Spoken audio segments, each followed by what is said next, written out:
अध्याय 1 कुरुक्षेत्र के युद्ध स्थल में सैन्य निरीक्षण।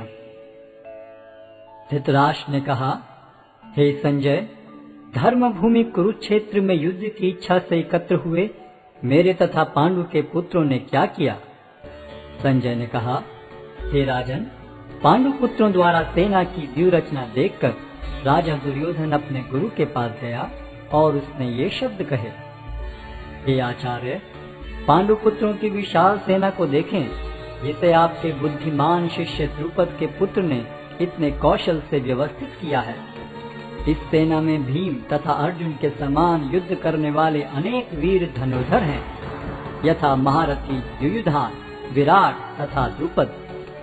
इनके साथ ही धृष्टकेतु, चेकितान, काशीराज, पुरुजित, कुंतीभोज तथा शैब्य जैसे महान शक्तिशाली योद्धा भी हैं। पराक्रमी युधामन्यु, अत्यंत शक्तिशाली उत्तमौजा, सुभद्रा का पुत्र तथा द्रौपदी के पुत्र, ये सभी महारथी हैं। किंतु हे ब्राह्मण श्रेष्ठ, आपकी सूचना के लिए मैं अपनी सेना के उन नायकों के विषय में बताना चाहूँगा जो मेरी सेना को संचालित करने में विशेष रूप से निपुण हैं। मेरी सेना में स्वयं आप, भीष्म, कर्ण, कृपाचार्य, अश्वत्थामा, विकर्ण तथा सोमदत्त का पुत्र भूरिश्रवा आदि हैं, जो युद्ध में सदैव विजयी रहे हैं। ऐसे अनेक वीर भी हैं जो मेरे लिए अपना जीवन त्याग करने के लिए उद्यत हैं। वे विविध प्रकार के हथियारों से सुसज्जित हैं और युद्ध विद्या में निपुण हैं। हमारी शक्ति अपरिमेय है और हम सब पितामह द्वारा भली भांति संरक्षित हैं, जबकि पांडवों की शक्ति भीम द्वारा भली भांति संरक्षित होकर भी सीमित है। अतः सैन्य व्यूह में अपने अपने मोर्चों पर खड़े रहकर आप सभी भीष्म पितामह को पूरी सहायता दें। तब कुरुवंश के वयोवृद्ध परम प्रतापी एवं वृद्ध पितामह ने सिंह गर्जन की ध्वनि करने वाले अपने शंख को उच्च स्वर में बजाया, जिससे दुर्योधन को हर्ष हुआ। तत्पश्चात शंख, नगाड़े, बिगुल, तुरही तथा सिंह सहसा एक साथ बज उठे। वह समवेत स्वर अत्यंत कोलाहल पूर्ण था। दूसरी ओर से श्वेत घोड़ों द्वारा खींचे जाने वाले विशाल रथ पर आसीन कृष्ण तथा अर्जुन ने अपने अपने दिव्य शंख बजाए। भगवान कृष्ण ने अपना पांचजन्य शंख बजाया, अर्जुन ने देवदत्त शंख तथा अति भौजी एवं अति मानवीय कार्य करने वाले भीम ने पौंड्र नामक भयंकर शंख बजाया। हे राजन, कुंती पुत्र राजा युधिष्ठिर ने अपना अनंत विजय नामक शंख बजाया तथा नकुल और सहदेव ने सुघोष एवं मणिपुष्पक शंख बजाए।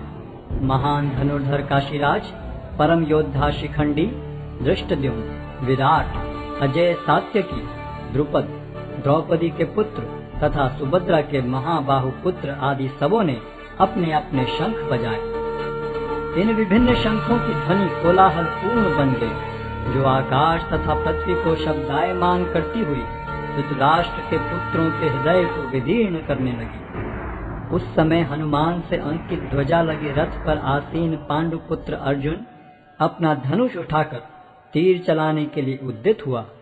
हे राजन, धृतराष्ट्र के पुत्रों को व्यूह में खड़ा देखकर अर्जुन ने श्री कृष्ण से ये वचन कहे। अर्जुन ने कहा, हे अच्युत, कृपा करके मेरा रथ दोनों सेनाओं के बीच ले चलें, जिससे मैं यहाँ उपस्थित युद्ध की अभिलाषा रखने वालों को और शस्त्रों की इस महान परीक्षा में जिनसे मुझे संघर्ष करना है उन्हें देख सकूं। मुझे उन लोगों को देखने दीजिए जो यहाँ पर धृतराष्ट्र के दुर्बुद्धि पुत्र दुर्योधन को प्रसन्न करने की इच्छा से लड़ने के लिए आए हुए हैं। संजय ने कहा, हे भरतवंशी, अर्जुन द्वारा इस प्रकार संबोधित किए जाने पर भगवान कृष्ण ने दोनों दलों के बीच में उस उत्तम रथ को लाकर खड़ा कर दिया। भीष्म, द्रोण तथा विश्व भर के अन्य समस्त राजाओं के सामने भगवान ने कहा कि हे पार्थ, यहाँ पर एकत्र सारे कुरुओं को देखो। अर्जुन ने वहाँ पर दोनों पक्षों की सेनाओं के मध्य में अपने चाचा ताऊओं, पितामहों, गुरुओं, मामाओं, भाइयों, पुत्रों, पौत्रों, मित्रों, ससुरों और शुभ चिंतकों को भी देखा। जब कुंती पुत्र अर्जुन ने मित्रों तथा संबंधियों की इन विभिन्न श्रेणियों को देखा तो वह करुणा से अभिभूत हो गया और इस प्रकार बोला। अर्जुन ने कहा, हे कृष्ण, इस प्रकार युद्ध की इच्छा रखने वाले अपने मित्रों तथा संबंधियों को अपने समक्ष उपस्थित देखकर मेरे शरीर के अंग कांप रहे हैं और मेरा मुख सूखा जा रहा है। मेरा सारा शरीर कांप रहा है, मेरे रोंगटे खड़े हो रहे हैं, मेरा गांडी धनुष मेरे हाथ से सरक रहा है और मेरी त्वचा जल रही है। मैं यहाँ अब और अधिक खड़ा रहने में असमर्थ हूँ। मैं अपने को भूल रहा हूँ और मेरा सिर चकरा रहा है। हे कृष्ण, मुझे तो केवल अमंगल के कारण दिख रहे हैं। हे कृष्ण, इस युद्ध में अपने ही स्वजनों का वध करने से न तो मुझे कोई अच्छाई दिखती है और न मैं उससे किसी प्रकार की विजय, राज्य या सुख की इच्छा रखता हूँ। हे गोविंद, हमें राज्य, सुख अथवा इस जीवन से क्या लाभ, क्योंकि जिन सारे लोगों के लिए हम उन्हें चाहते हैं वे ही इस युद्ध भूमि में खड़े हैं। हे मधुसूदन, जब गुरुजन, पितृगण, पुत्रगण, पितामह, मामा, ससुर, पौत्रगण, साले तथा अन्य सारे संबंधी अपना अपना धन एवं प्राण देने के लिए तत्पर हैं और मेरे समक्ष खड़े हैं, तो फिर मैं इन सब को क्यों मारना चाहूंगा, भले ही वे मुझे क्यों न मार डालें। हे जीवों के पालक, मैं इन सबों से लड़ने को तैयार नहीं, भले ही बदले में मुझे तीनों लोग क्यों न मिलते हों। इस पृथ्वी की तो बात ही छोड़ दें। भला धृतराष्ट्र के पुत्रों को मारकर हमें कौन सी प्रसन्नता मिलेगी। यदि हम ऐसे आतताइयों का वध करते हैं तो हम पर पाप चढ़ेगा।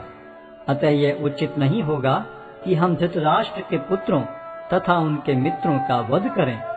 हे लक्ष्मीपति कृष्ण, इससे हमें क्या लाभ होगा और अपने ही कुटुंबियों को मारकर हम किस प्रकार सुखी हो सकते हैं।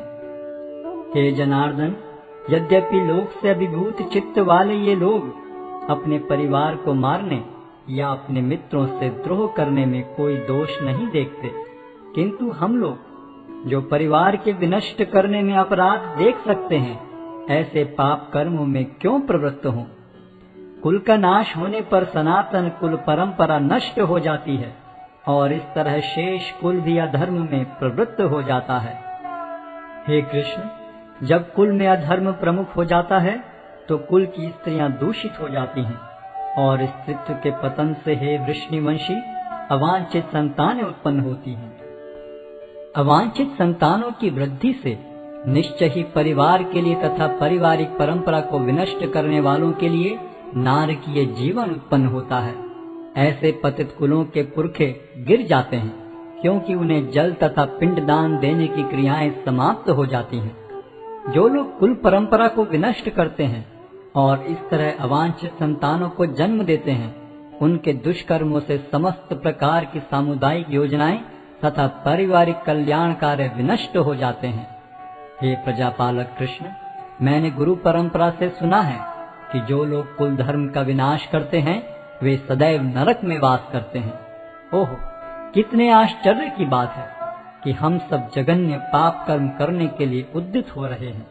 राज्य सुख भोगने की इच्छा से प्रेरित होकर हम अपने ही संबंधियों को मारने पर तुले हैं। यदि शस्त्रधारी धृतराष्ट्र के पुत्र मुझ निहत्थे तथा रणभूमि में प्रतिरोध न करने वाले को मारें तो यह मेरे लिए श्रेयस्कर होगा।